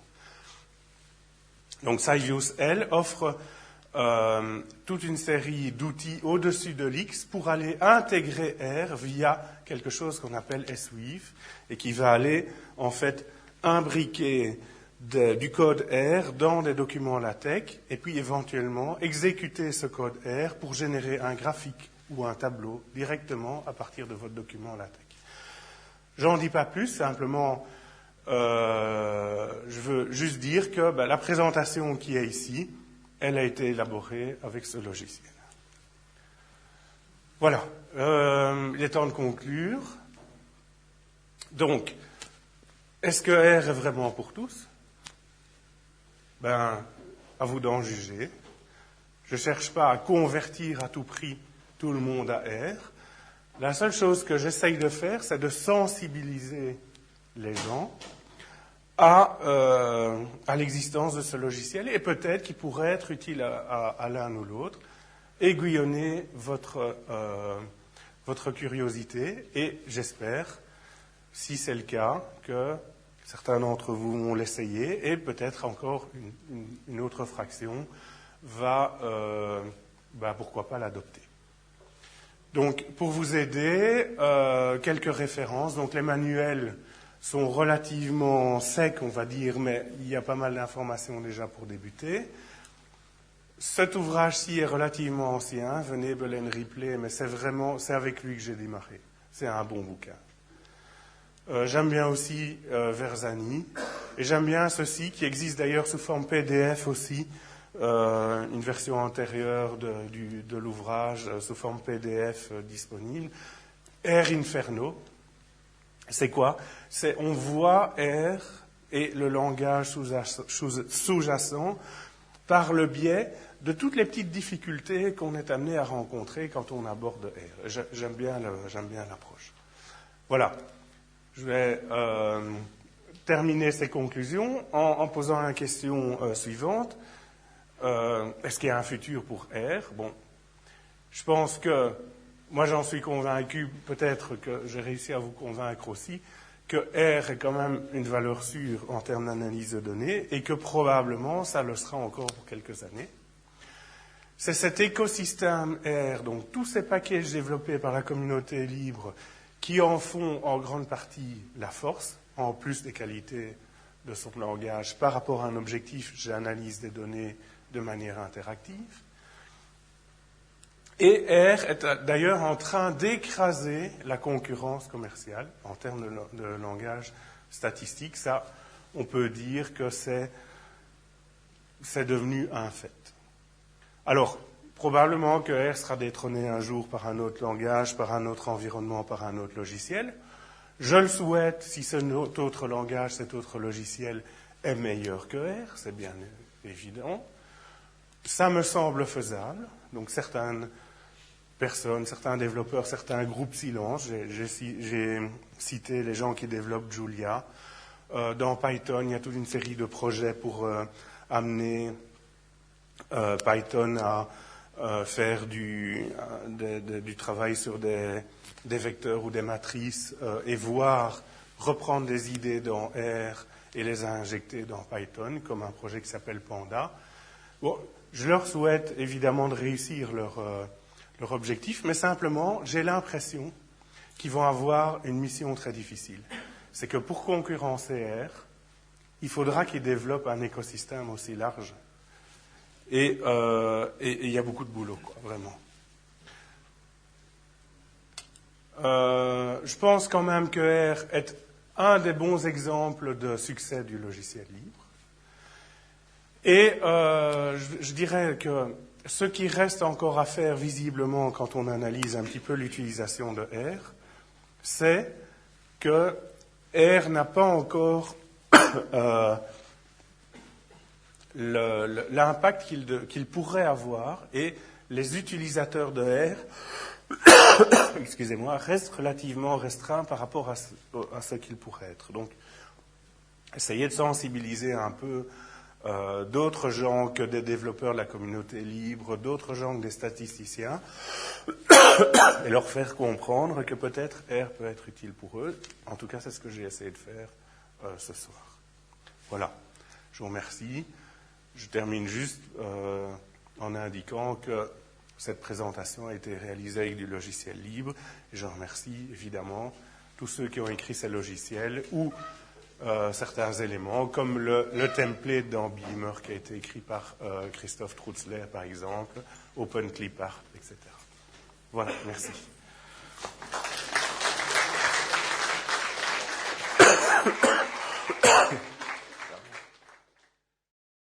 Y a-t-il des questions? Oui.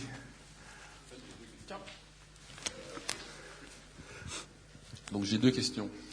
La première, c'est que j'avais vu, à l'époque où j'avais utilisé R, qu'il y avait une API en Python pour interagir avec des outils de programmation. Donc ma première question, c'était de savoir dans quel cas c'était pertinent d'utiliser ce genre de passerelle. Et la deuxième question, elle a trait... en fait, j'étais attiré par le titre du livre Programming with Data. Je m'intéresse pas mal à tout ce qui concerne l'open data au niveau de la publication de données dans le secteur public. Ce sont des données qui sont parfois dans des niveaux de qualité assez moyens. Et donc la question, c'était de savoir si l'usage d'un outil comme R pouvait convenir également pour des données assez sales. Donc s'il y avait toute une série de fonctionnalités pour rendre les données plus propres, plus exploitables par un outil de statistique. Ok. Donc pour la première question, donc l'API en question c'est RP. Elle vise essentiellement à offrir l'accès à R aux développeurs Python. Et pas tellement l'inverse. Donc c'est Python qui accède aux fonctions de R. Donc, je veux dire, l'utilisateur de R n'est pas attiré par cette API parce qu'elle ne fonctionne que dans un sens. Enfin, il me semble. Ensuite, au niveau gestion des données, donc clairement, R n'est pas un logiciel de type database management ou autre. R va faire des calculs sur les données, aura la possibilité d'interfacer des bases de données, donc de récupérer par exemple avec des requêtes SQL des données, les retravailler. J'ai travaillé à l'IFREMER, donc l'Institut français pour l'exploitation de la mer, sur leur grande base de données qui s'appelle Quadrige. Donc c'est la base de données qui rassemble toutes les données liées à l'environnement. Donc pollution de l'eau, stock de poissons, de pêcherie, production aquacole, enfin tout ce qui a trait à l'exploitation de la mer. Donc c'est des grandes quantités de données et qui ont ces caractéristiques. Donc c'est des données entachées d'erreurs pour certaines, mal encodées, des choses qui ne vont pas, quoi. Et donc ce qu'on a fait, on a programmé dans R toute une batterie de petits programmes, des petits robots qui en permanence vont aller fouiller partout dans la base de données et rechercher les choses qui ne vont pas. Et donc cette batterie d'outils que j'avais initiée dans R, je sais que depuis, elle continue à être utilisée, elle continue à être enrichie. Donc chaque fois qu'il y a quelque chose qu'on suspecte qu'il y a un petit problème dans ces données, eh bien, mon successeur à l'IFREMER construit un petit programme dans R qui va aller visualiser, extraire, informer, faire un graphique, présenter le problème. Et éventuellement le corriger et réinjecter les données corrigées s'il y a moyen de le faire, avec des petits robots comme ça. À mon sens, c'est à ce niveau-là que R peut être utile. Mais gérer vraiment les données, dans R, ça, c'est pas une chose que... C'est pas l'outil idéal pour le faire, quoi. Je ne sais pas si ça répond à ta question. Oui. Oui, d'ailleurs, pour rebondir là-dessus, dans ton exemple des oursins, on a l'impression qu'il y a un seul individu qui se démarque complètement de tout le monde et qui ne grandit plus à partir d'un certain moment. Oui, c'est une réalité. Donc ça, moi, j'ai une question, un peu une réaction à l'exemple simpliste d'Evan que tu as présenté. Moi, ce qui me semble, c'est qu'on peut peut-être dire que R est le plus adapté pour implémenter le bon algorithme, mais la comparaison que tu fais, c'est une comparaison entre un algorithme qui est bon et un algorithme qui n'est pas bon, en fait. Oui. Parce que, bon, dans un cas, on a des opérations purement logiques et c'est vectorisable, et dans l'autre cas, on transforme des opérations logiques en addition et en division entière. Bon, ce que je peux imaginer en SQL ou des langages comme ça, où parfois tu ne sais pas faire autrement, mais là, je dirais que c'est l'algorithme qui n'est pas bon. D'ailleurs, dans l'exemple R revu, le Python traduit en R, il comme tu as flashé un peu de l'un à l'autre, j'ai pas su vraiment voir, mais on a l'impression qu'il y a un vecteur, de 360 positions là-dedans. Je sais pas si c'est une division de variables. On voit pas à quoi il sert. Non, le vecteur, il est créé juste pour tester la fonction. Ah, d'accord. Okay. Donc on fait du code, on écrit généralement un petit exemple qui va tester. Et donc là, j'ai pris, comme je disais, tous les angles de 1 à 360 pour vérifier qu'ils sont bien convertis dans le bon vecteur. Dans le cas réel, évidemment. Ouais, voilà.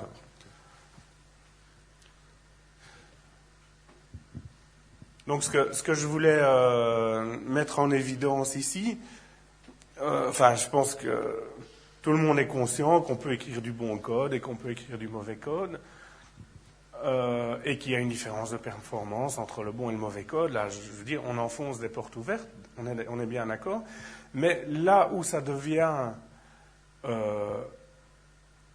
important d'insister dessus, c'est la différence énorme de performance dans R entre le mauvais et le bon code. Et on n'aura pas autant de différence dans d'autres langages.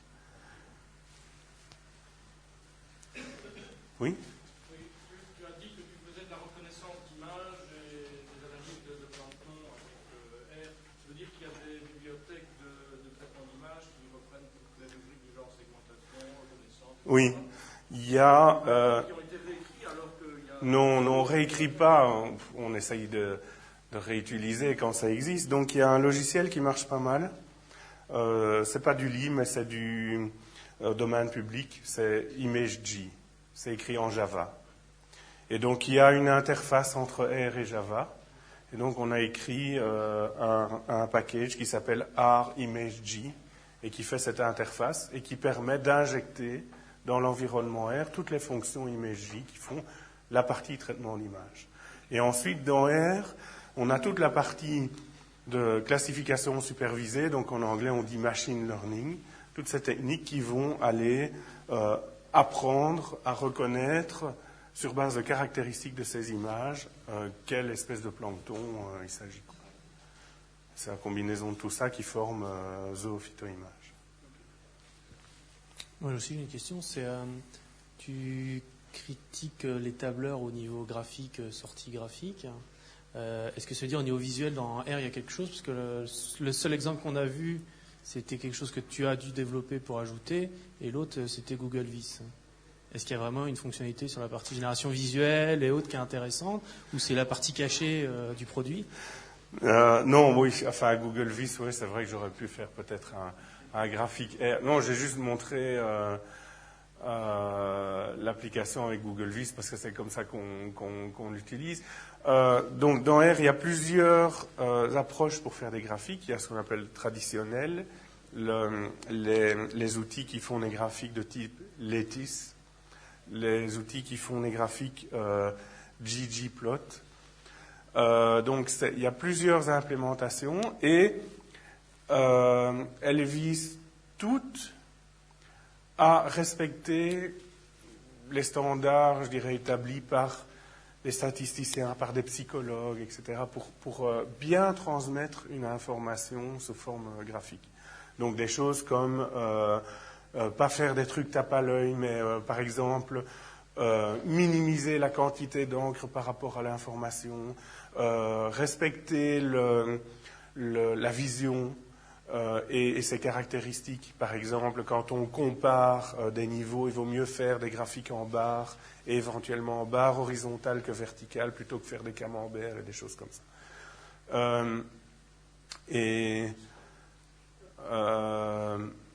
Bon, je dirais que pour voir un petit peu ce qu'on peut faire avec R en termes de graphique, il y a un site qui est vraiment pas mal fait. Il s'appelle R Graph Gallery. Donc vous tapez dans Google R Graph Gallery, vous allez tomber dessus.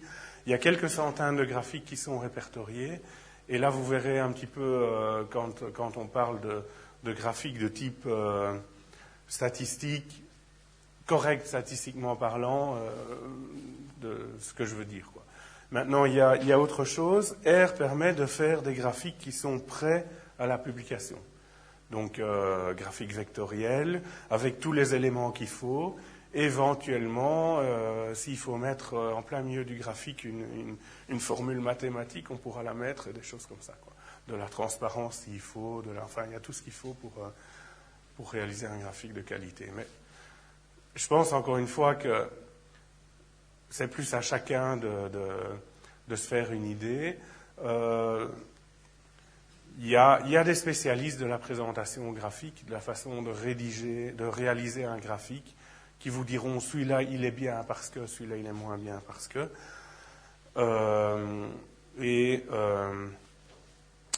Dans les références notamment que je donne, ces aspects-là sont décortiqués et analysés, hein, en particulier pour les tableurs. Pourquoi un graphique d'un tableur est en général, enfin la version par défaut du graphique, il faut déjà pas mal customiser le graphique pour arriver à quelque chose de potable.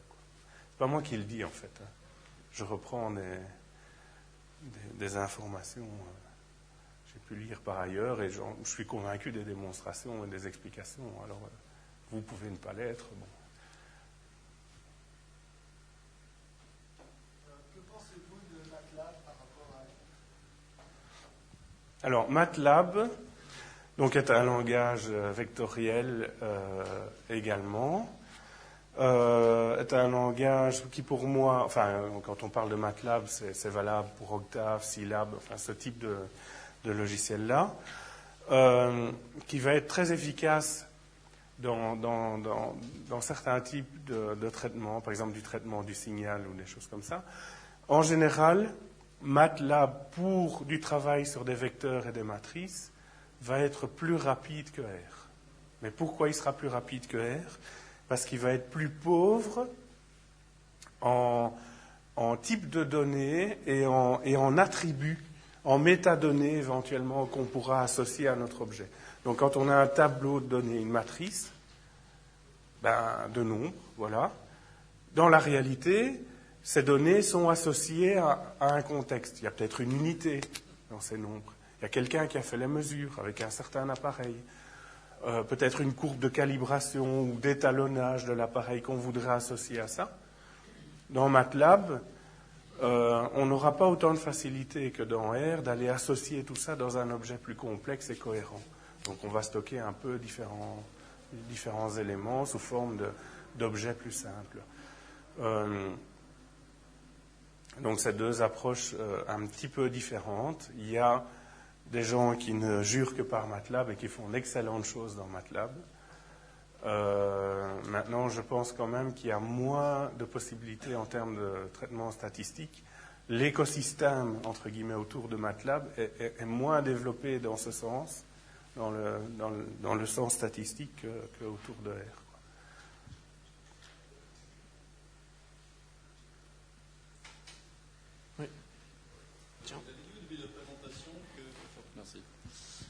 Donc vous avez dit au début de la présentation que R reposait du moins en partie sur des concepts fonctionnels. Et souvent l'intérêt de l'approche, enfin un des intérêts de l'approche fonctionnelle est de pouvoir utiliser de la lazy evaluation, c'est-à-dire n'effectuer les calculs véritablement que lorsque le résultat est nécessaire.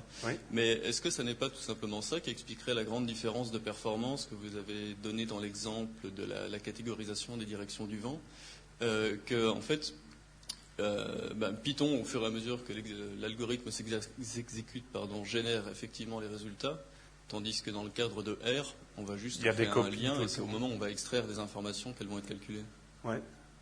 Oui, tout à fait. Mais donc, donc, c'est en grande partie ça qui alors, explique la... Bon, pour peut-être traduire un petit peu ce que vous avez dit, je ne sais pas si tout le monde a bien compris. Lazy evaluation, tout le monde sait ce que c'est? Non, je ne suis pas sûr. Donc, un langage fonctionnel travaille avec des fonctions qui, comme je le disais, une des caractéristiques de ces fonctions, c'est que, en principe, elles ne doivent pas modifier quoi que ce soit en dehors de leur contexte.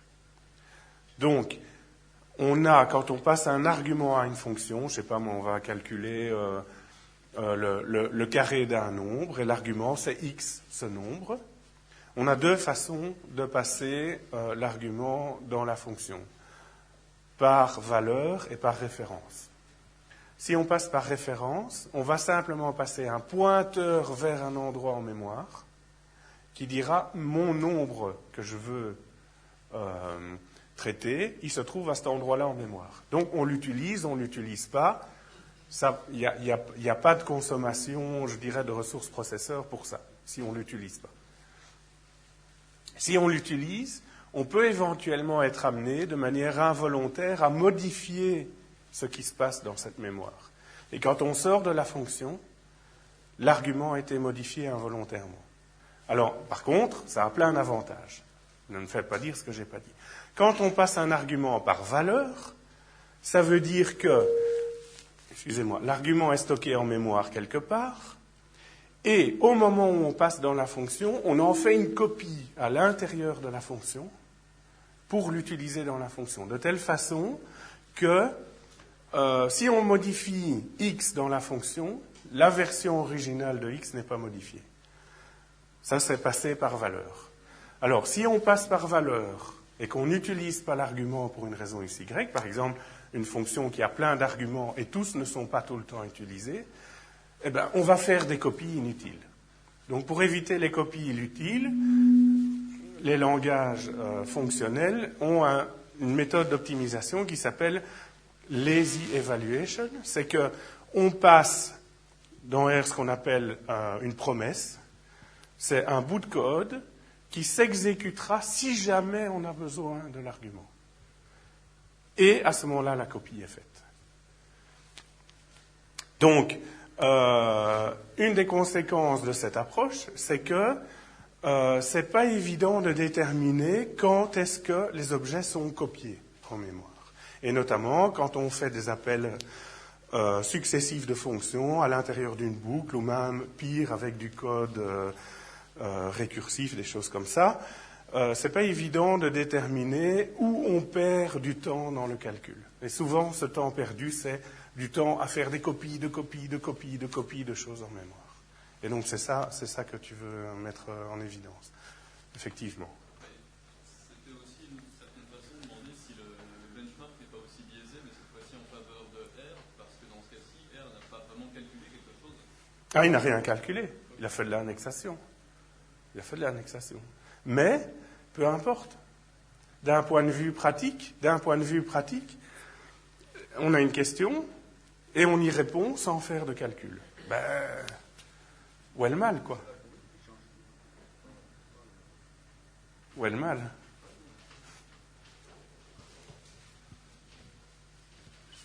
Plus de questions?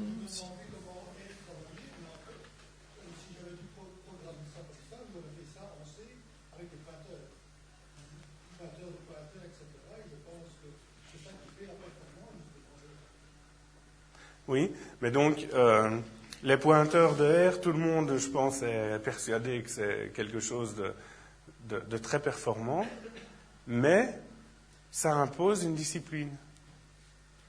Une discipline qui impose d'avoir toujours en mémoire des aspects très techniques du calcul sur un ordinateur. Or, l'approche de R, c'est de dire, je veux faire du calcul sur mes données, mais je ne veux pas m'encombrer des aspects techniques. Et c'est pour ça que les gens qui ont imaginé le langage S, ils se sont probablement dit, les pointeurs, c'est bien, mais avec les pointeurs, il y a toute une série de choses auxquelles il faut faire attention, qui sont très techniques et qui vont encombrer l'esprit des gens qui veulent se focaliser sur l'analyse des données. Et donc, bon, c'est un compromis, ou plutôt une perte volontaire de possibilités de performance que de ne pas utiliser des pointeurs, mais au bénéfice d'une clarification. Je pense que c'est ça.